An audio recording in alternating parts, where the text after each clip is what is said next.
Soy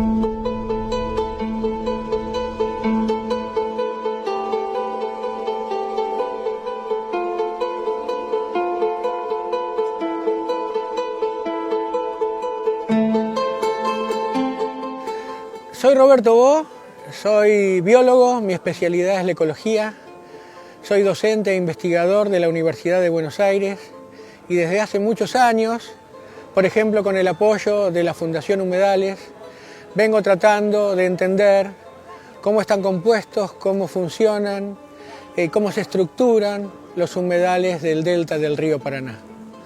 Me parece importante, si bien en los últimos años todos hemos revalorizado a los humedales, me parece importante, insisto, decir que los humedales son ambientes que permanecen con agua en superficie o con suelos saturados en algún momento del año todos los años. O sea, son particularmente ambientes inundables, pero no son necesariamente un ambiente netamente terrestre o un ambiente netamente acuático, más allá que puedan funcionar como tales. Tenemos una visión, creo yo, entendible en algún momento de nuestra historia, que los humedales son ambientes inundables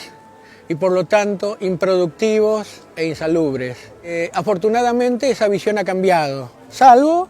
la idea de que son inundables, pero en la inundabilidad radica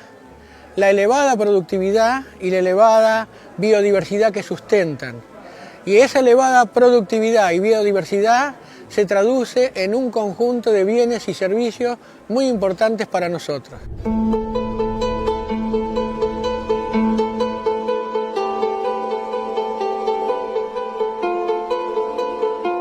Con respecto al otro planteo, el planteo de la improductividad y la insalubridad, debo decir que tampoco es así. Los humedales y los humedales fluviales, como los del Gualeguay, se encuentran entre los ecosistemas más productivos y más biodiversos del mundo. El planteo está en qué entendemos que es productivo. Si, por ejemplo, para mí lo único que es productivo es algo que me permite, por ejemplo, generar un cultivo agropecuario como la soja, que es propia de tierras altas, obviamente no va a ser productivo para soja. Pero la productividad no solo es la soja, La productividad es pasto para los animales, la productividad es pesca, la productividad es una serie de productos que además de que es nuestra obligación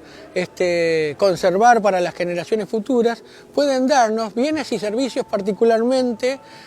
cercanos a nuestra realidad de los que vivimos en o cerca del humedal. En todo este tiempo nos ponemos a pensar que los humedales son malos porque inundan. E insisto, en la inundabilidad radica la productividad y la biodiversidad. Y gracias a que hay humedales y gracias a que hay, por ejemplo, vegetación de tipo de pajonal que caracteriza a muchos de los humedales que distinguen, por ejemplo, al Gualeguay,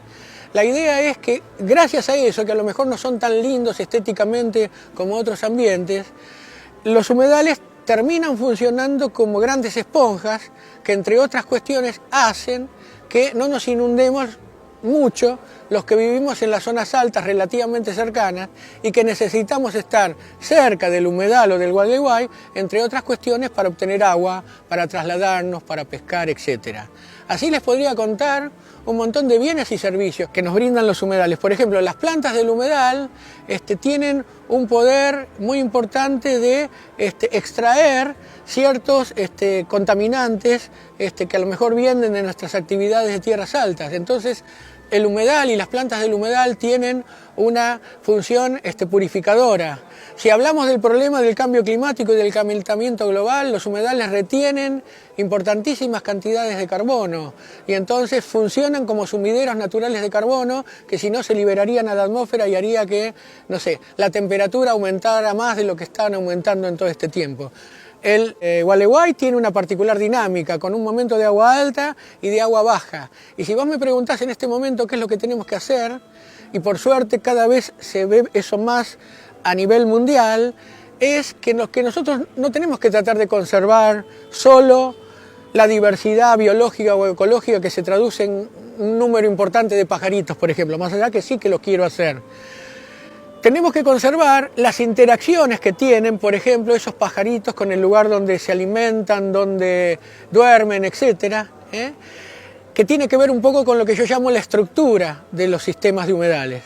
Y tenemos que contribuir a que ese sistema, entonces, si están las interacciones y están los componentes, funcionen de la mejor manera posible. Ese funcionamiento, que está íntimamente relacionado con lo hidrológico, es en definitiva lo que se traduce, como dije al principio de esta charla, en esa alta productividad y en esa alta diversidad biológica que, viéndolo desde un punto de vista más egoísta y antropocéntrico, es lo que nos permite tener los bienes y servicios que nos brinda el humedal y que no necesariamente los obtenemos de otro lado.